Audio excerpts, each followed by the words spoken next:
It's time to settle in, wrap yourself in a blanket, and let the world fade away as we journey back in time. Picture this, the room's dark, maybe you've got a candle flickering or the soft hum of a fan in the background. If you're ready to dive into history, hit that like button and drop a comment letting me know where you're tuning in from.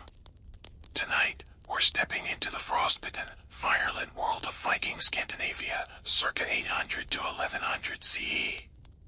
Forget the horned helmets and the Hollywood raids for a second. This is a land of jagged cliffs, endless winters, and a people tougher than the ice they walked on. Close your eyes and imagine you're standing on a frozen shore. The air bites your cheeks, sharp and cold, carrying the tang of salt from a restless sea. Under your boots, fresh snow crunches, each step a reminder of the world's unyielding chill. Ahead, jagged fjords rise like the spine of some ancient beast, their beaks dusted white, cutting into a sky so gray it feels like the gods forgot to paint it. The wind howls, a low, mournful wail that snakes through dense pine forests and rattles the icy cliffs. This is Viking Scandinavia, not just a place, but a test. A land of frost and fire, where survival meant wrestling nature itself and coming out on top. Now, shift your gaze. There, nestled in a valley, is a long house, its turf walls blending into the earth like it grew from the ground. Smoke curls from its roof, a thin promise of warmth in this frozen world. Step closer, and you can smell it, the sharp scent of burning pine, the faint musk of damp wool, the earthy richness of stew simmering over a fire. Push open the heavy wooden door, and the glow hits you first, a hearth at the center, flames dancing, casting shadows on the timber walls. The air's thick with life, laughter, murmurs, the clink of wooden cups. This is where the Vikings came to thaw their bones, to remind themselves they were human in a world that felt anything but. Picture yourself sitting there, bundled in furs, your hands wrapped around a horn of mead, the warmth seeping into your fingers. Around you, men and women, young and old, huddle close, not just for heat, but for connection. The winter nights stretch on, endless, the darkness outside so heavy it feels like it could crush the house. But in here, stories are born. An old warrior, his beard streaked with gray, leans forward, his voice low as he spins a tale of Thor battling giants in a storm that shook the heavens. A child, wide-eyed, clings to every word, while the fire crackles like it's adding its own commentary. These moments, these nights, were the heartbeat of Viking life. They weren't just surviving the cold, they were weaving a culture, one story at a time. But let's not romanticize it too much. This wasn't a cozy cabin retreat with hot cocoa and Wi-Fi. Viking Scandinavia was brutal. The winters didn't just test you, they tried to kill you. Every day was a fight against the cold, the hunger, the isolation. And yet, the Vikings didn't just endure, they thrived. How? That's what we're diving into next. We'll walk through their daily grind, from chopping wood in sub-zero winds to rationing the last scraps of food. We'll uncover the bonds that held their communities together, tighter than any chain. And we'll marvel at the sheer ingenuity that turned a frozen wasteland into a cradle for one of history's most legendary cultures. Let's get real about what it took to survive those brutal months. Imagine waking up in a Viking longhouse, the kind we peeked into before. It's pitch black, the kind of dark that swallows you whole, because the sun's barely going to show its face today. The air inside is heavy, smoky from the hearth, but it's still so cold your breath hangs like a ghost in front of you. You pull on layers of wool and furs, your fingers stiff, already dreading the moment you step outside. That's your morning, and it's not even the hard part yet. A typical winter day in Viking Scandinavia, around 800 to 1100 CE, was a grind that would make modern life look like a vacation. Step outside, and the cold hits you like a warhammer. The wind screams down from the mountains, slicing through your clothes, turning your face numb in seconds. Snow's piled up to your knees, and you've got to trudge through it to the barn where the livestock are huddled. These animals, sheep, goats, maybe a few scrawny cows, are your lifeline. No milk, no wool, no meat, and your family's done for. So you're out there, breaking ice off their water troughs, hauling hay that's already running low, your hands chapped and bleeding from the frost. The barn's no sanctuary either. It's a creaking, drafty shell, and the animals are as miserable as you are, their breath steaming in the dim light. Back inside, it's not exactly a warm hug waiting for you. The longhouse is the heart of the home, sure, but it's a cramped, smoky one. You might spend the afternoon repairing tools, sharpening an axe that's gone dull from chopping firewood, or mending a fishing net that's your only hope for food when the ice thaws. Every task is urgent, because winter doesn't forgive mistakes. Break a tool. Good luck replacing it when the nearest blacksmith is snowed in. Run out of wood. You're not just cold, you're dead. And all the while, the kids are underfoot, the elders are grumbling, and everyone's trying not to snap at each other in a space that feels smaller by the day. Now, let's talk about the real challenges, the ones that made Viking winters a nightmare. First, the cold. We're not talking a chilly morning where you crank up the heater. This was bone-deep, relentless frost that could freeze your toes black if you weren't careful. Frostbite was a constant threat, and there was no ER to save you. Next, food, or the lack of it. By midwinter, the stores from last summer's harvest were dwindling. Your family's down to barley porridge, dried fish, and maybe some moldy cheese if you're lucky. Every bite was rationed, and the math was grim. Stretch it too thin, and you starve before spring. Eat too much, and you're screwed by February. Hunger wasn't just a feeling, it was a shadow that loomed over every meal. Then there's illness. No antibiotics, no hospitals, just you and whatever herbs your grandmother swore by. A cough could turn into a death sentence, spreading through the longhouse like wildfire. Fevers, infections, even a bad cut could take you out, and the darkness didn't help. Months of barely seeing the sun messed with your body and your mind. Imagine the toll of that isolation, the endless nights where the only light was the flicker of the fire, the only sounds the wind howling like it wanted to tear the world apart. It's no wonder the Vikings had a saying, winter is a wolf at the door. It was always there, waiting for you to slip up. But here's a wild fact that might make you gag just thinking about it. When food got scarce, the Vikings turned to some seriously funky stuff to survive. Ever heard of a carl? That's fermented shark, and trust me, it's not a delicacy you'd order on a whim. They'd take a shark, bury it in the ground for weeks to let it rot, then hang it up to dry until it was edible. The smell? Like a mix of ammonia and despair. The taste?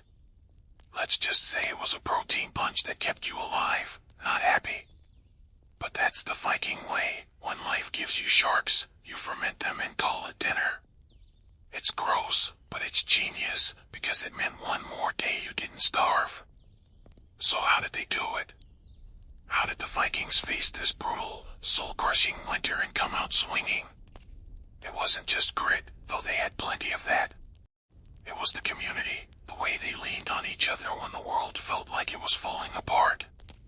Picture that longhouse again, everyone packed in tight. You're not just surviving for yourself, you're surviving for the person next to you.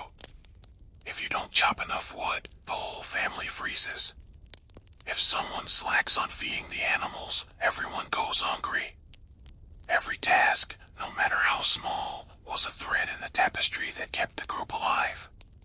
It was a kind of unspoken pact. We're in this together, or we're not in it at all. That communal effort wasn't just practical, it was emotional.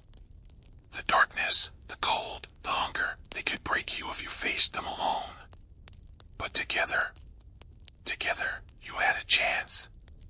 You'd see it in the way they shared what little they had, the way they'd sing or tell stories to drown out the storm. It was resilience forged in firelight, a stubborn refusal to let winter win. And it wasn't just about surviving the season, it was about holding on to hope, to the promise of spring, to the belief that the gods hadn't abandoned you yet. Picture yourself back in that long house, the one we've been visiting. It's not just a building, it's a lifeline. These weren't cute little cabins for one family, they were sprawling, turf-walled homes, sometimes stretching 50 feet or more, stuffed to the rafters with extended families. Grandparents, parents, kids, aunts, uncles, cousins, even a few stragglers who just needed a place to crash. You're all under one roof, sharing the same smoky air, the same flickering fire, the same dwindling pile of barley in the corner. It's crowded, sure, but that closeness was the glue that held Viking society together. In a world where winter could snuff you out like a candle, living cheek to jowl wasn't just practical, it was survival. This communal setup wasn't some happy accident. It was the backbone of Viking life. Everyone had a role, and no one got to slack off. You might be out in the snow checking traps for rabbits, while your cousin's inside weaving wool to keep everyone warm. Your grandfather's sharpening spears, your sister's milking the goats, and someone's always stoking the fire, because if that goes out, you're all toast. It's like a machine, every part moving in sync, because the alternative was a long, cold grave. But it wasn't just about chores. Living this way forged bonds tighter than iron. You didn't just share a house, you shared a fate. When the storms came, when the food ran low, you looked at the faces around you and knew, we're in this together. Now, let's zoom in on those long winter evenings when the work was done and the darkness pressed against the walls like a living thing. The fire's glowing, casting shadows that dance across the beams. Everyone's gathered, first draped over shoulders, mead cups in hand. This is when the real heart of the community came alive, storytelling. Not just any stories, mind you, but tales that could make your blood race or your heart ache. A skald, the Viking equivalent of a poet rock star, might stand up, his voice cutting through the murmurs. Skaldic poetry was no nursery rhyme, it was intricate, laced with metaphors, woven with the deeds of gods and heroes. Imagine hearing about Odin's sacrifice, hanging on the world tree for 9 days to gain wisdom, or Thor smashing giants with his hammer, the thunder echoing in the storm outside. These weren't just stories, they were lifelines, reminders that the gods were watching, that courage mattered, that you weren't alone. These tales did more than entertain. They stitched the community together, thread by thread. You're sitting there, listening to a skald describe a legendary raid, and you're not just hearing words, you're feeling the pride of your ancestors, the weight of their victories, the sting of their losses. Kids learned who they were, warriors remembered why they fought, and elders passed down the wisdom that kept the group alive. It was like a spell, cast in the firelight, binding everyone closer. And it wasn't just the professionals. Anyone could share a story, a fisherman's brush with a sea monster, a hunter's trek through a blizzard. Every voice added to the tapestry, making the longhouse feel like a world of its own, safe from the chaos outside. Here's something that might surprise you, though, and it's a detail Hollywood doesn't bother with, the women in that longhouse. They weren't just cooking and sewing in the background. They were powerhouses, often running the show when it came to survival. Sure, men might be out raiding or trading in the summer, but in winter, women were the ones managing the household resources, and that was no small job. They decided how much grain to grind for bread, how much dried fish to portion out, when to slaughter a goat or save it for milk. One wrong call, and the whole family starves before spring. It was like being the CFO of a company where the stakes were life and death. And they didn't just manage, they commanded respect. Some women, especially widows or those with strong wills, could own land, negotiate deals, even influence the local chief. In a world where survival hung by a thread, these women were the ones tying the knots. Think about that for a second. You're a woman in a Viking longhouse, the firelight glinting off your brooch, your hands calloused from spinning wool. You're not just keeping the kids fed, you're calculating, planning, holding the line against winter's wrath. Your word carries weight, and the men know it. When the food's running low, It's you they turn to, not some guy with a fancy sword. It's a side of Viking life that doesn't get enough credit, but it's proof that power wasn't just about muscle, it was about who could keep the hearth burning, literally and figuratively. Now, let's step back and reflect on what all this meant. The Vikings didn't just survive their brutal winters because they were tough, though they were tougher than a walrus hide. They survived because they built a culture where loyalty and mutual reliance weren't just nice ideas, they were the law of the land. Shared hardship was like a forge, hammering out bonds that could withstand anything. You didn't betray your kin, not because it was wrong, but because it was suicide. You didn't hoard food or shirk your duties, because the eyes of your family were on you, and those eyes were the only thing keeping you sane in the dark. It was a system built on trust, on the unspoken promise that if you gave everything, so would everyone else.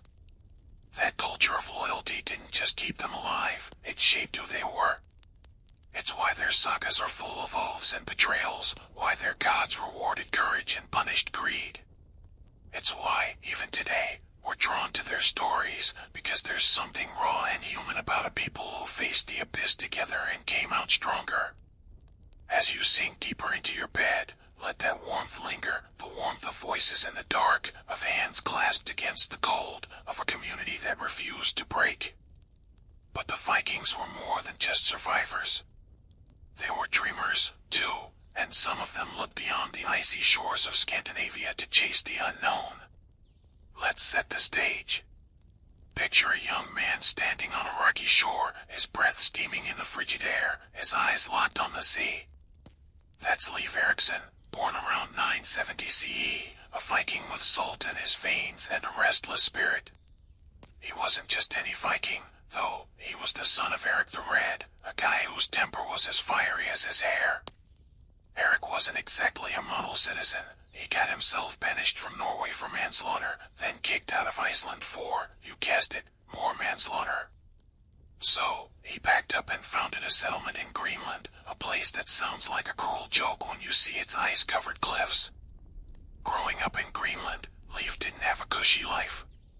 It was a land even harsher than Scandinavia, where survival meant mastering the sea and the cold. But that upbringing forged him into something extraordinary, a man who didn't just accept the world he was given, but went looking for more. Now, Leif wasn't chasing fame or gold, at least not at first. His motivations were a mix of practical and profound.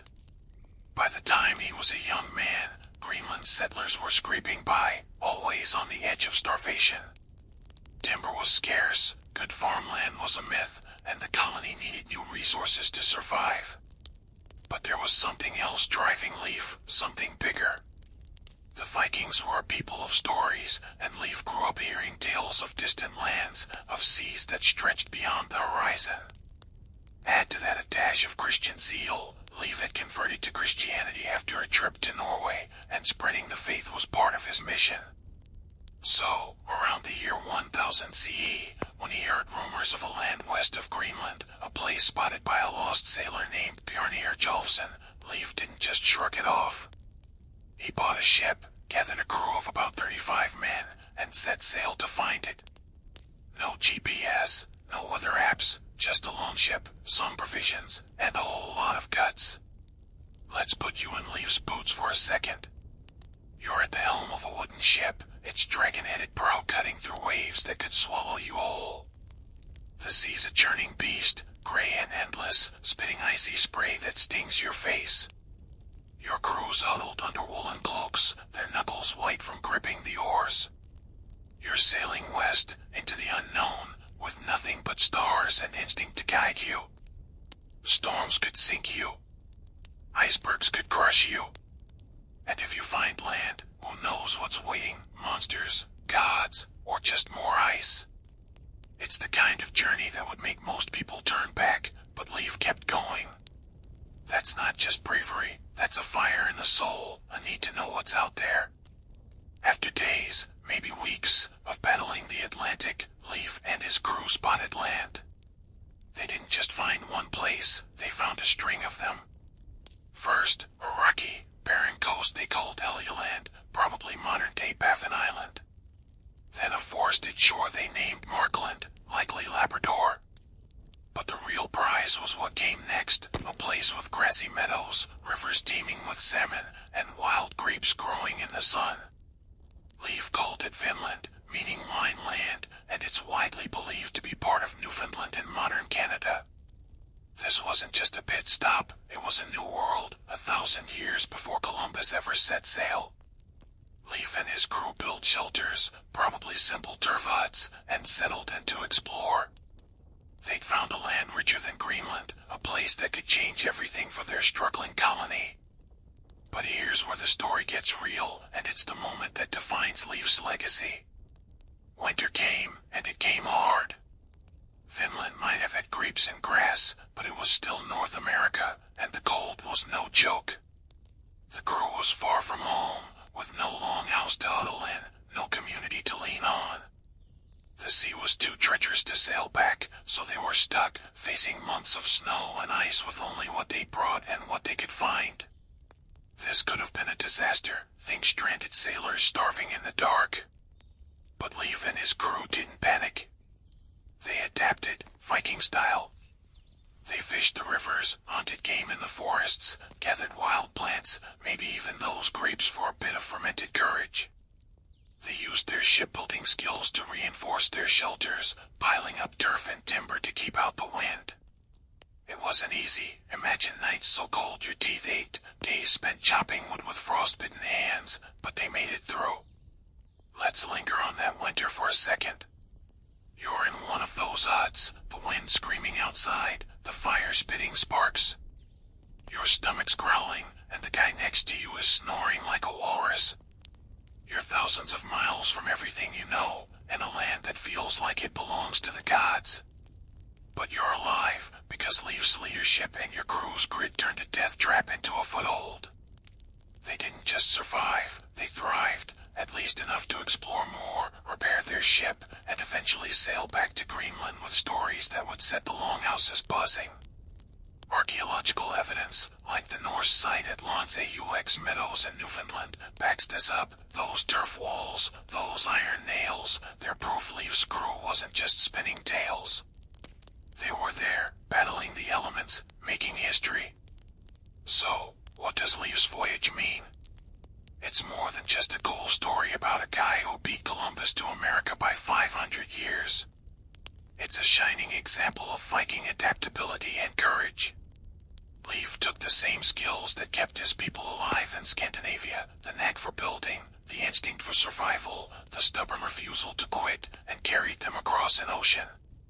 He faced the unknown, not with a death wish, but with a spark of curiosity that said, what if? His journey wasn't about conquest or riches, it was about possibility, about proving that even the coldest, wildest places could be tamed. And yeah, Finland didn't become a permanent Norse colony. Later expeditions ran into trouble with the locals, probably the ancestors of modern indigenous peoples, but that doesn't dim Leif's light. He showed what was possible, and that was enough.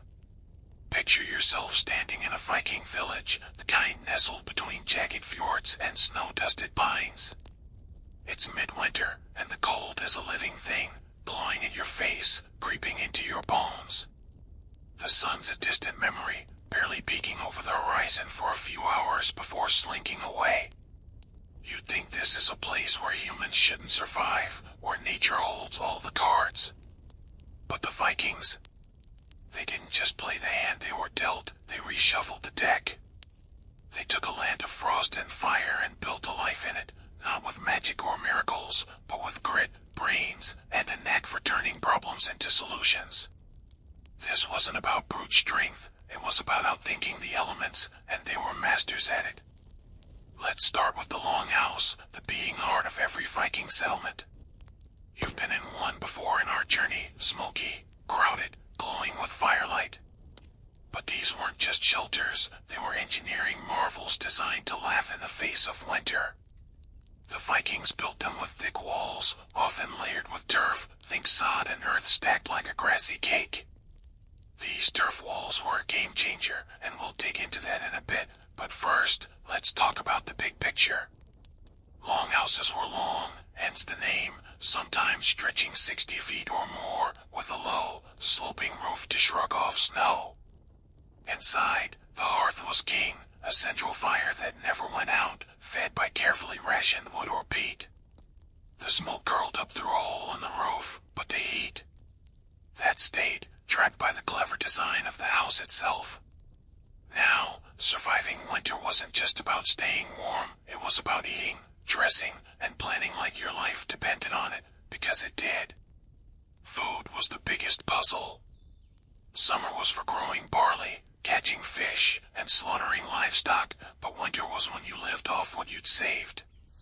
The Vikings were pros at making food last. Take fish, a staple of their diet. They didn't just toss it in a corner and hope for the best. They smoked it over fires or dried it in the wind until it was tough as leather but packed with protein. You'd hang these fish in the rafters of the longhouse, where the smoke from the hearth kept them preserved. One bite might taste like a salty campfire, but it kept you alive. Meat got the same treatment, salted, smoked, or even buried in bogs to ferment, because when you're starving, you don't get picky. Grain was another lifeline, but storing it was tricky in a damp, cold climate. The Vikings figured out a slick solution. They dug pits in the ground, lined them with clay or wood to keep out moisture, and buried their barley or rye-like treasure. These pits were like ancient Tupperware, sealing out air and pests, keeping the grain edible for months. You'd crack one open in February, and there it was, your ticket to another bowl of porridge. It wasn't gourmet, but it was survival, and the Vikings played that game better than anyone. They even fermented some of their grain into beer or mead, because if you're stuck in a longhouse for months, a little buzz goes a long way. Clothing was just as critical. You couldn't just throw on a hoodie and call it a day. Winter demanded serious gear. The Vikings were textile wizards, spinning wool from their sheep into thick, durable fabric. They wove it tight, sometimes felting it to make it nearly waterproof, then layered it up, tunics, cloaks, leggings, all topped with furs from bears, wolves, or whatever they could hunt. Women, who often ran the household, like we talked about last time, were the ones spinning, weaving, and sewing this stuff, their hands moving by firelight to keep the family from freezing. They even made mittens and socks, because frostbite doesn't care how tough you are. And here's a fun tidbit, they used seal fat or fish oil to grease their boots, making them water resistant. Smelly? Sure. Effective? Absolutely. But let's zoom in on one specific trick that shows just how clever these folks were, those turf walls we mentioned. This was the Vikings' secret weapon against the cold, and it's so simple it's almost genius. Instead of building walls entirely from wood, which was scarce in places like Iceland or Greenland, they stacked layers of turf, chunks of earth with grass roots holding it together. These walls could be 2 or 3 feet thick, creating a barrier that wind and cold couldn't penetrate. The grass roots acted like natural insulation, trapping heat from the hearth inside while keeping the icy drafts out. It was like living inside a giant, earthy thermos. And the best part, turf was everywhere. You didn't need to be rich or import fancy materials, just grab a spade and start digging. Step inside a longhouse with turf walls, and you'd feel the difference. The air's still smoky, sure, but it's warm, the kind of warmth that sinks into your bones. The walls are solid, damp to the touch, but they hold the heat like a hug. Outside, the wind's screaming, the snow's piling up, but in here, you're safe. The Vikings didn't invent turf walls. Other cultures used similar techniques, but they perfected them, especially in harsh places like Greenland, where Leif Erikson's family lived. Archaeological sites, like the Norse ruins at Lonseux Meadows, show these walls in action, proof that this wasn't just a theory, it was a lifeline. And it wasn't just about warmth. Turf walls were cheap, fire-resistant, and blended into the landscape, making your home less of a target for raiders. Talk about a win-win. Let's not forget the mindset behind all this. These strategies weren't just random hacks, they were the result of a culture that refused to be beaten. The Vikings looked at winter, with its endless dark and killing cold, and didn't see a death sentence.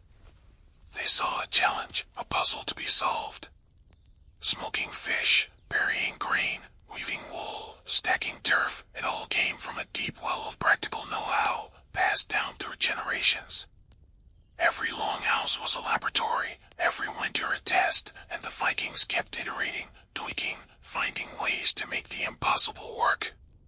They didn't have science textbooks or engineering degrees, but they had something just as powerful, the will to keep going, no matter what.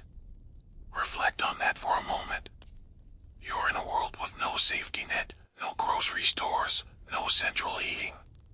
The cold wants you dead, the hunger's creeping closer, and the darkness is messing with your head. But you've got your longhouse, your smoked fish, your wool cloak, and those turf walls holding strong. What could have been a hostile, unlivable environment becomes manageable, even routine. The Vikings didn't conquer winter, they made a deal with it, turning its strengths into their own. It's like they shook hands with the frost and said, "We're staying, and you're not gonna stop us." Imagine its deep winter, the kind where the snow buries the world and the sun barely bothers to show up. Outside, the wind howls, rattling the turf walls, but inside the longhouse, it's a different story. The hearth is roaring, casting a golden glow across the crowded room. The chores are done, at least for now. The livestock are fed, the tools are sharpened, and the last of the barley's been rationed. There's nowhere to go, no fields to tend, no seas to sail. You might think this is when boredom sets in, when the Vikings just sat around, staring at the flames, waiting for spring. But no way, that wasn't their style. Winter was their canvas, a time to create, to craft, to turn the long, dark months into something meaningful. Step into that longhouse, and you'd see a hive of quiet activity. Over in one corner, a man's hunched over a piece of oak, his knife carving intricate patterns that twist like vines or coil like serpents. Across the room, a woman's working a loom, her fingers weaving wool into a tapestry that tells a story of gods and heroes. Near the fire, another figure's hammering at a forge, shaping iron into a blade that's as much art as weapon. The air's alive with the soft scrape of tools, the clack of the loom, the hiss of hot metal meeting water. These weren't just hobbies, they were lifelines, ways to keep the mind sharp and the soul steady when the world outside felt like it was closing in. Winter's idle months gave the Vikings space to craft, and they poured their hearts into it. Let's break it down. Wood was their go-to material, abundant in Scandinavia's dense forests. You'd see them carving everything from bowls to boat prows, each piece etched with knotwork or animal motifs that screamed Viking style. Think dragons, wolves, or ravens, symbols tied to their myths and beliefs. These carvings weren't just pretty, they were practical, too. A finely carved chair might show your status, while a sturdy chest kept your grain safe from rats. And the skill it took. Unreal. Try whittling a spoon with a dull knife by firelight, and you'll get why these folks were masters. They didn't have power tools or fancy workshops, just patience, practice, and a knack for making every cut count. Forging was another winter staple, and it was no small feat the Vikings were metalworking wizards, hammering iron into tools, weapons, and even jewelry. Picture a blacksmith at a portable forge, the kind they could set up right in the longhouse. He's shaping a spearhead, the glow of the fire painting his face as he strikes the red-hot metal. Sparks fly, the hammer sings, and slowly, a blade takes form, one that could split a shield or just cut firewood, but either way, it's built to last. Iron was precious, often recycled from old tools or traded from far-off lands, so every piece was a labor of love.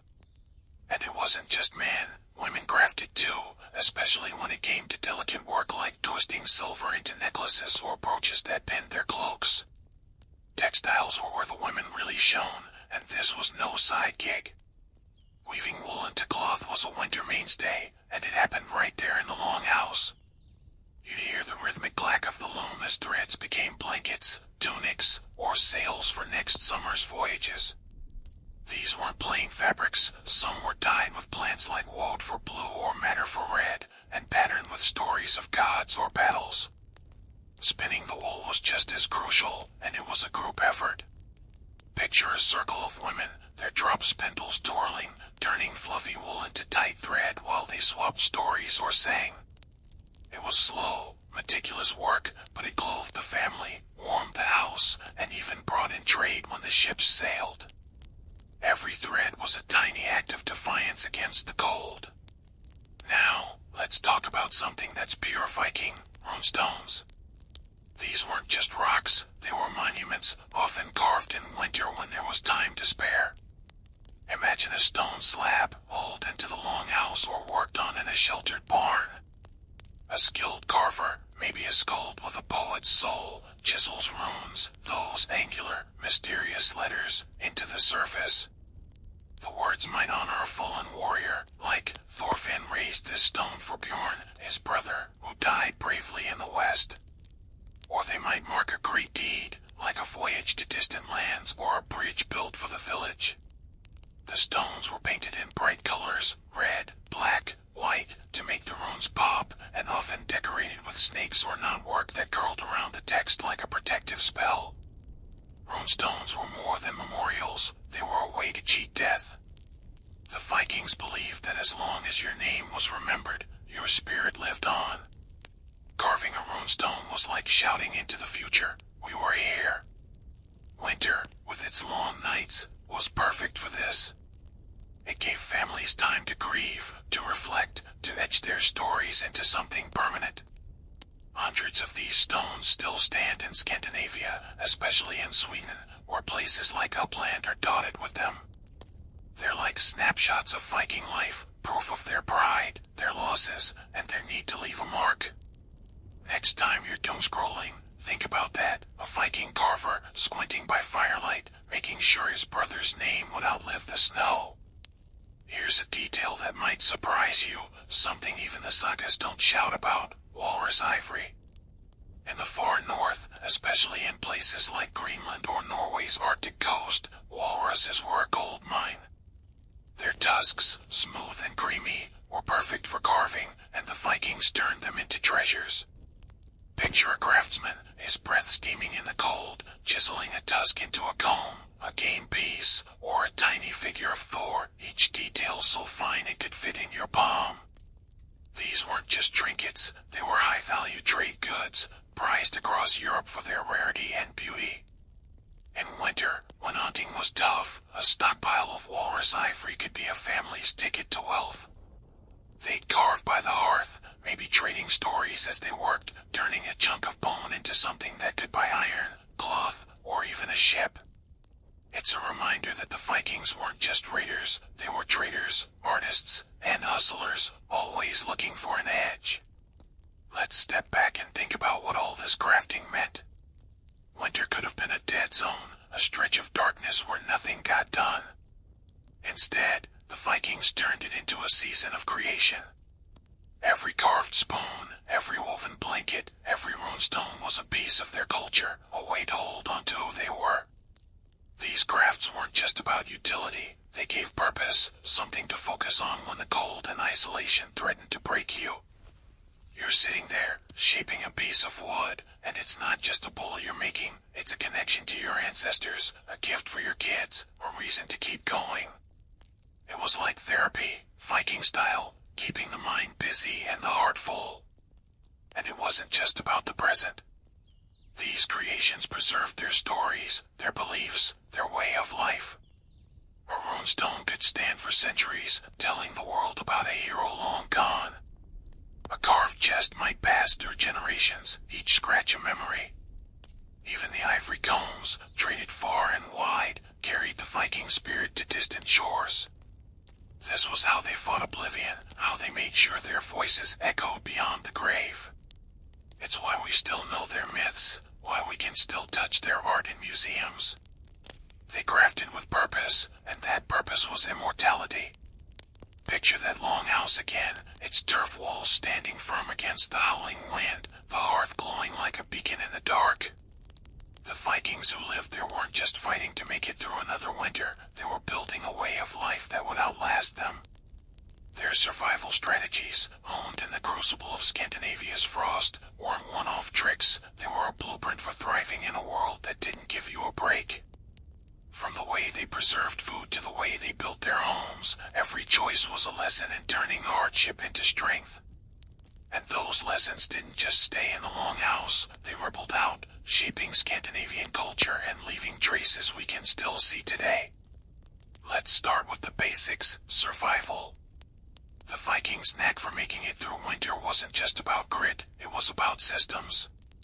Smoking fish, burying grain in pits, weaving wool into armor against the cold, these weren't random acts, they were a science of survival, refined over generations. These strategies became the backbone of Scandinavian life, embedding a deep respect for preparation and resourcefulness into the culture.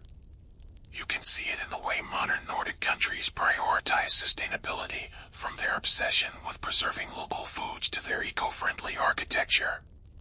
The Viking habit of making every scrap count, whether it was a fish bone or a scrap of wool, lives on in a region that still values efficiency and resilience. It's like the longhouse never really went away, it just got a modern makeover. But the Vikings' legacy isn't just about staying warm and fed. Their winter resilience gave them the tools to dream bigger, to look beyond the fjords and chase the horizon. Winter was when they planned, when the long nights gave them time to think, to build, to prepare for the voyages that would make them legends. And nothing shows this better than their shipbuilding and navigation skills. Picture a Viking shipyard in winter, the air sharp with the scent of pine tar and sawdust. Craftsmen are shaping oak into sleek longships, their hulls curved like a bird's wing, strong enough to brave the North Atlantic yet light enough to carry over land. These weren't just boats, they were miracles of engineering, built with tools no fancier than an axe and a chisel. The longships were the Vikings' ticket to the world. Come spring, they'd sail these ships to places most people didn't even know existed: England, France, the Middle East, even North America, as we saw with Leif Erikson. But the real magic happened in winter, when the ships were planned and repaired. The Vikings used the dark months to carve prows, mend sails, and plot routes, relying on their knowledge of stars, currents, and winds. They didn't have compasses or maps, just stories and instincts, yet they navigated oceans with a precision that boggles the mind. This wasn't luck, it was skill, sharpened in the quiet of winter, when the mind could wander as far as the ships would later sail. Those voyages changed the world. The Vikings didn't just raid, they traded, settled, and mingled, spreading their culture from Dublin to Kiev. Their shipbuilding tricks influenced medieval Europe, from the clinker-built hulls that overlapped like shingles to the flexible designs that could handle rivers or seas. You can trace their DNA in the boats of later explorers, even in the way modern Scandinavian design values form and function. And let's not forget the big picture. The Vikings' wanderlust, fueled by those winter plans, kicked off an age of exploration. They showed that no sea was too wide, no land too far, planting the seeds for the global adventures that would follow centuries later. Every time you hear about a sailor chasing the unknown, you're hearing a faint echo of a Viking longship slicing through the waves. Now, let's bring it closer to home with a connection that feels like a warm hug: Oka. If you've ever heard of this Nordic tradition, you know it's all about cozy, communal living. Think candles, blankets, and sharing a meal with people you love. Sound familiar? It should, because Oka has its roots in the Viking longhouse, where winter forced everyone to huddle together, share stories, and find joy in the little things. Those endless nights, when the fire was the only light and a skald's tale was the only entertainment, weren't just about survival, they were about creating warmth, not just in the body, but in the soul. The Vikings didn't have a word for Oka, but they lived it every time they passed a mead horn or laughed through the dark. Today, Oka is a global phenomenon, a reminder that happiness doesn't need much, just connection and a little comfort. In Denmark, Norway, and Sweden, it's still a way of life, a especially in winter when the days are short and the nights are long. You see it in the way people gather for fika, a coffee break that's really an excuse to bond, or in the glow of Advent candles that light up December. It's not hard to imagine a Viking, bundled in furs, nodding in approval at a modern Scandinavian home, where the table's set and the fire's going. Hoga is their gift to us, a piece of their winter resilience that says, the cold can't touch you if your heart's warm. But the Vikings' legacy isn't just about cozy vibes or cool boats, it's about something deeper, something universal. Their story is a testament to human endurance, to the way we face nature's harshest trials and come out stronger. Think about it, they lived in a world that seemed designed to break them. Winters that could freeze your soul, seas that could swallow you whole, a land that offered no mercy. And yet, they didn't just survive, they built a culture that's still alive, still inspiring us 1,000 years later. They carved runestones to defy oblivion, sailed to new worlds to defy limits, and wove stories to defy despair. That's not just Viking history, that's human history. What makes their endurance so powerful is how relatable it is. You don't need to be a warrior or a sailor to know what it's like to face a storm, maybe not a literal one, but the kind that hits your life, your heart, your hope. The Vikings remind us that resilience isn't about being fearless, it's about keeping going, even when the odds are stacked against you. It's about finding purpose in the dark, whether that's carving a spoon, telling a story, or just holding on until spring. Their winters were a metaphor for the trials we all face, and their survival is a promise that we can face them too. Picture yourself standing on a snowy hill, the air sharp and clean, the sky above swirling with the ghostly green of the aurora borealis. Below you stretches a fjord, its waters black and still, framed by cliffs dusted with snow. It's a scene that feels timeless, like it could belong to a Viking skald or a modern photographer's lens. This is Scandinavia, then and now, a land that captures the imagination with its beauty and its grit. The Vikings who lived here, who faced winters that could break the strongest souls, didn't just survive, they left behind a legacy that's still alive, still pulling us in like a saga told by firelight. Their resilience, their stories, their way of life have a hold on us, and you can see it everywhere, from the screens we watch to the festivals we celebrate. Let's start with the modern world's love affair with the Vikings. Forget the horned helmets, Hollywood got that wrong, but they nailed the vibe. The Vikings are everywhere, in TV shows like Vikings or The Last Kingdom, where longships slice through misty seas and warriors clash with a ferocity that feels raw and real. These dramas, gritty and larger than life, tap into the Viking spirit of courage and defiance, even if they take a few liberties with the facts. Then there's the gaming world. Titles like Assassin's Creed Valhalla let you step into a Viking's boots, raiding monasteries or sailing fjords, feeling the pulse of their world. And don't get me started on the books. Modern retellings of Norse sagas, like Neil Gaiman's Norse mythology, weave those ancient tales into stories that hit just as hard today as they did 1,000 years ago. But it's not just media. Across the world, Viking-inspired festivals bring their culture to life in a way that's almost magical.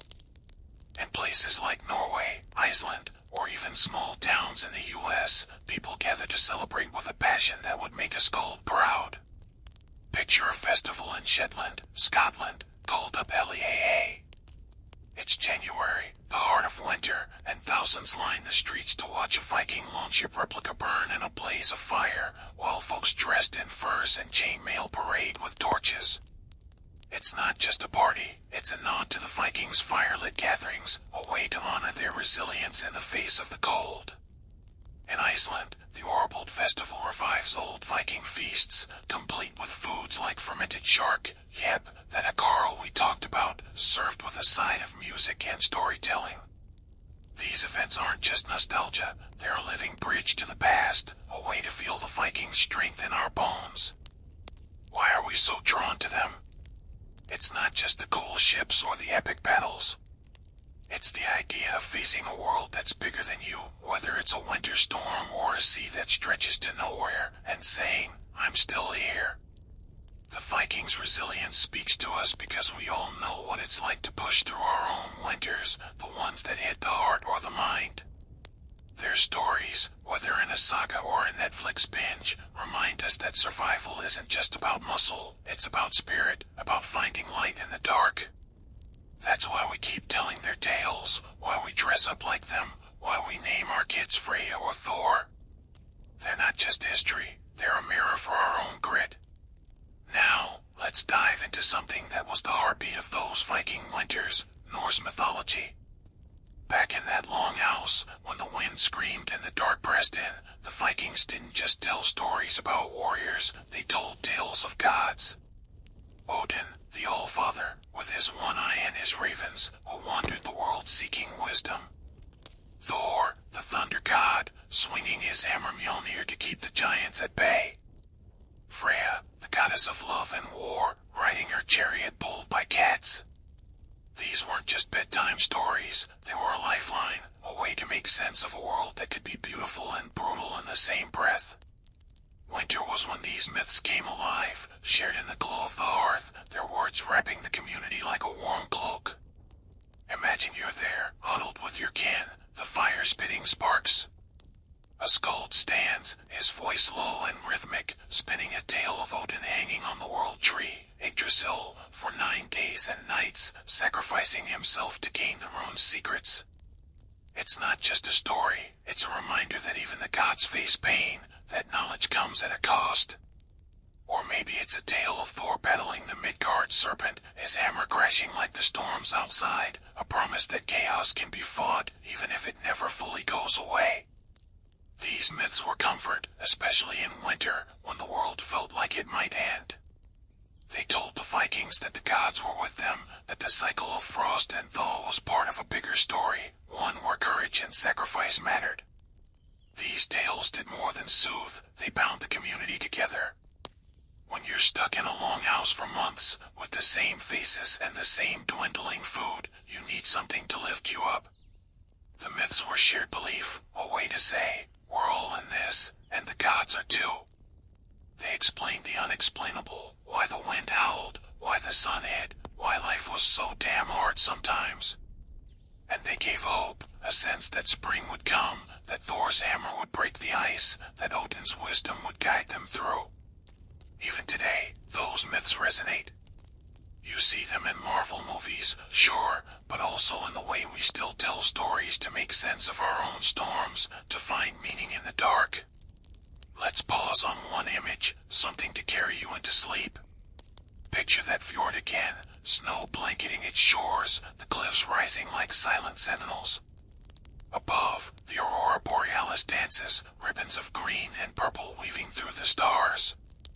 It's a sight the Vikings knew well, one they might have called the Bifrost, the rainbow bridge to Asgard. It's coming, isn't it? The quiet of the snow, the glow of the lights, the vastness of a world that's both ancient and alive. This is Scandinavia, a place where the Viking spirit still breathes, where their resilience feels like it's woven into the land itself. It's a reminder that some things, beauty, strength, the need to keep going, never fade. As we close this journey, let's reflect on what the Vikings left us. Their quiet strength, the kind that carried them through winters of frost and fire, lives on in our own moments of perseverance. Think about the times you faced your own cold, maybe a tough day, a loss, a moment when the world felt too heavy. You kept going, didn't you? That's the Viking in you, the part that says, I'll light a fire, I'll tell a story, I'll make it through. Their legacy isn't just in sagas or festivals, it's in the way we find warmth in community, purpose in creation, hope in the darkest nights. So, as you drift off, let that strength settle in your bones. Picture the long house, the fjord, the aurora's glow. The Vikings are still whispering, their voices carried on the wind, telling us that no winter lasts forever, that every storm passes, that we're tougher than we know. For now, rest easy, and let the echoes of Viking winters carry you into dreams.